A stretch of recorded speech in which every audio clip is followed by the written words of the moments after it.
Bamidbar Chapter 4. This chapter includes two parts, both of which are sort of duplicates of previous parts, but adding some details, and it really needs to be understood why there's so many details and so many times, but as we discussed, there's something going on in all of this. We should be able to imagine it and to see it in detail.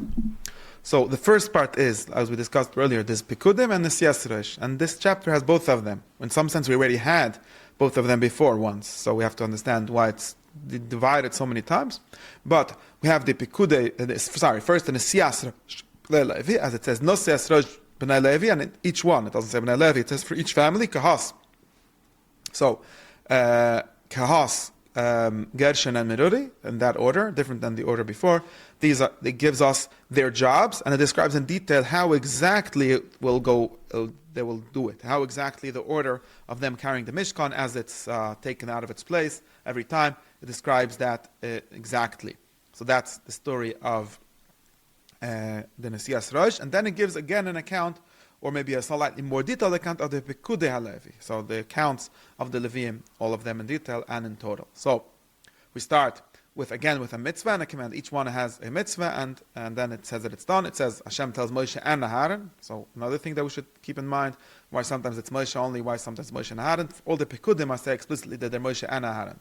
For the previous things, the taking the Leviim instead of the Bechorim, things like that, is only Moshe. So that's, again, the Pekudim seems to be the main thing over here, but then the things that's Moshe and Aaron, the things that are like separate stories that are somewhat combined in it are only Moshe.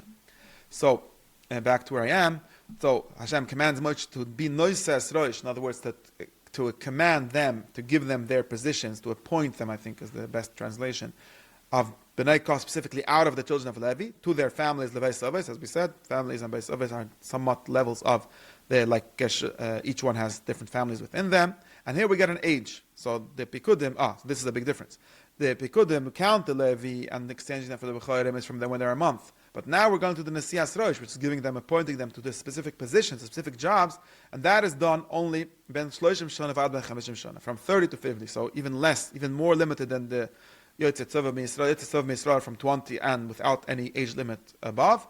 And this is very limited from 30 to 50, so that's apparently considered the prime years of a person's life. It's between 30 and 50. That's when he's going to build a tzava to come to the army, or maybe tzava doesn't literally mean army, because obviously he's not doing an army, it's sort of an organization of doing something for the melacha of the Oil Moed. Then it gives the avodah of b'nei kaz, zois avodas b'nei kaz b'Oil Moed, as I said, kodesh HaKadoshim. Earlier we didn't have this definition, we just gave the names, the things that they're doing, but now we know the Kas is doing the Kodesh HaKadoshim, and it describes how this will be done. So first, Aharon, now the Kas can't touch, as we say, we'll see explicitly after this part, Kas cannot touch directly this Kodesh HaKadoshim, they're very holy, and part of this whole story here is protecting the sanctity, the Kedusha of the Kolim and the Mishkan. Not anyone could come and touch them, there's a whole process. There's the levels of hierarchy, like Hagbullah, right? Ramban says all of this is the Hagbullah of the Mishkan, analogous to the Hagbullah of the Har Sinai that we had in the story of Har Sinai. So, first, Aharon and his children, the Kehanim, will come as the Machne is traveling. When they're announced that the Machne is traveling, we'll see then in Baloischa how that was announced. And they will take down the Peroiches and cover the Oren with the Peroiches. Then on top of that, they will cover another cover of Ur Tachash, and on top of that, another cover of Tcheles. And then they will put the Badim, although maybe the Badim are supposed to be there all the time, so we have to understand. Or maybe this is talking about another kind of Badim that we're carrying the Urin with, some kind of a cover, or fabric cover, or maybe like a bag or something like that. So each of these, so in other words, when the Mishkan is in its place, it's all covered by the Peroiches and the Musach from outside. Now when it's traveling, where they're taking out the vessels from the Mishkan, so they still need to be covered. So they get a special new covering for the times of travel, and this is like a specific special covering. The same thing, the Shulchan, they put a Tcheles on it, and on on that they put all the vessels that belong, all the utensils that belong to the Shulchan, the Kodesh, the Kappas, the Menakes, the Ksos HaNusach, and the bread. And then on top of that they put a Beged Telas Shoni, and then another cover of Tachash, and again Sumias Badav. So that's how the Shulchan is sort of packed up. But I think this whole packing up has like I said, a ritual aspect, has a Kedusha aspect, in the sense that it's protecting its Kedusha. And then the same thing, they take another Beged Chayles and cover the menorah, its lamps, all of its utensils, the Melkachayim, the Machtos, all the tools of the utensils of its oil, and they put it all into a Ur Tachash, v'nasnu ala moed. So here we see the menorah didn't have badim, it had some kind of moed in which it was carried along with this fabric thing. Same thing with Mizbeach Hazov, they cover with a Beged Chayles and Michser Tachash and put the badim. and then they take all the keli mizbech and put it on top and put it into that big cheles and cover it with artachash and put it in the moit. Then the mizbech achitza, and the same thing. They firstly with the medash and v'dishnias mizbech, they take out the ashes, as we learned trimus adeshin. So of course, when you travel, you have to clean it up, so it's not going to like pour all over. Put it on top of beged agama, so this is a lower level. We'll notice that there's also levels in these and these things. The urim was covered with pareiches itself, which was made from tcheles agama, lason, and so on. The next level of kailim, the menorah, the shulchan, and the mizbech hazav were covered with tcheles, and the mizbech hachitza is covered with beged agama, which is one level lower than tcheles. They put in it all its utensils that service it, the machtas, the mizlogos, the yom, the mizrokos. They put on top of their artachash. All of them get the artachash on top, and put the badim, and then they finish covering everything. Now, after all of this, the Bnei Kasket come. They shouldn't touch the kodesh, and then they will die if they would have touched the kodesh. This is the avodah of the Bnei Kahas, the masa of Bnei Kasar, the carrying the things that they carry in the oil moed. Now, Elazar, we discussed earlier, Elazar and the children of Aharon had also jobs. Elazar ben Hanak, his job is to take care of the oil itself, the ketores and the oil and the minchas atamad. There was a tamad mincha, remember minchas chavitin that we made, and the shana mishcha. In other words, the Levim take care of the kailim, but the avodah itself, or the shemen, the mincha, the things that they do the avodah with, that is something that the kehanim have to take care of. So it's a higher level. And now, since we discussed that this whole thing is a huge amount of care, of protection, how nothing should touch the kodesh and so on. So we have a specific mitzvah just talking about this. Hashem tells Moshe and Aaron, Al tachrisa shevet mishpachas hakos v'techalim. Don't let the shevet of Kasi, the internal shevet Kas, right now. Interesting that they're called shevet again, because shevet is the Levi, and now Kas is also called the shevet. Don't let them be cut off from the Leviim, because if they're doing a very dangerous job, so to speak. They have the most dangerous job. So therefore, you have to make sure that all of this is done correctly, and it's really just another hazara that all of this is done correctly. If you want them to live and not die, when they come to the Kodesh HaKadosh, Maharan's children should come and put each of them on his work, on his master. This is just like a special warning for Aharon and his children to make sure to come and do all of the things that we discussed before the Levim come. If they will come and if they will touch or see or something like that, they might die. So that's. And here is also the end of Parshas Bamidbar. Whoever cut up the Parshas, I have no idea why they cut it up here, because this is a clear continuation.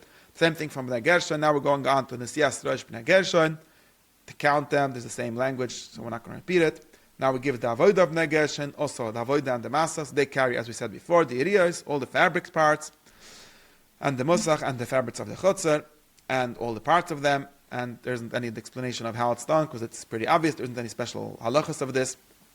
And now we have the addition is that Aharon and his children, they command all of this. So, like we said before, Aharon and his children have to give the avodah of Kaz, they give them that, they cover it. So, the same thing for Gershoni, although there isn't that, it's still, the Aharon Ivanav is still in charge of it. It's Al Pihem, it's according to their command, and they will take care of it, and that's Isamar that takes care of this. Okay. Now we talk about Merori. Merori, again, we have the same preface, Mishpachoisam, Meshlashin Shana, and so on. What do they do? As we said, they carry all the wooden parts, so to speak, of the Mishkan, the Krushim, and the Mudim of the Chotz, and everything related to that. And they will also be commanded with names by a Samar. A Samar is in charge of the Avodah of the children of Merori. This is probably a bigger job, because it's a lot of wood, a lot of things to carry. And B'Shem Tifkei will be counted by names, as we said.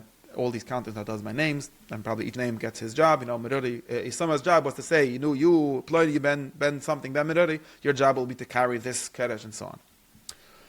That's the story of the Siyas Noish B'nai Levi. Now we get the story of the Pekudah B'nai Levi, again counted not from 1 month as before, which was for the purpose of the Pidyon and B'chayrim, but for the purpose of the Avodah. So that's a new Pekudim. That's why it's not. I said that it's double. It's not really double. It's just maybe somehow this could have all been combined, but it's a new thing.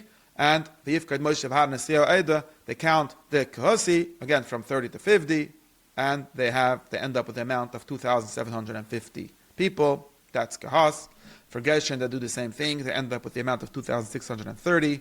For Merud, they do the same thing. They end up with the amount of 3,200 people. And this is the end. There's an ender, Elif, Kudimesh, Pres Merudi. For each one, there's the beginning and the ender. And total of the Levium, all of them together, comes out to be 8,580. Right? This is a lot less than the count of the Levium with the Bechorim, which came out to 22,000, or with their children. So it's interesting to see the ratio of children to higher ages, or not only children, right, also older people. But the Avodah was only 8,580 people, and each one of them was appointed on his avodah, on his masa, as Hashem commanded Moshe. That's the end of this whole series of Pekudim.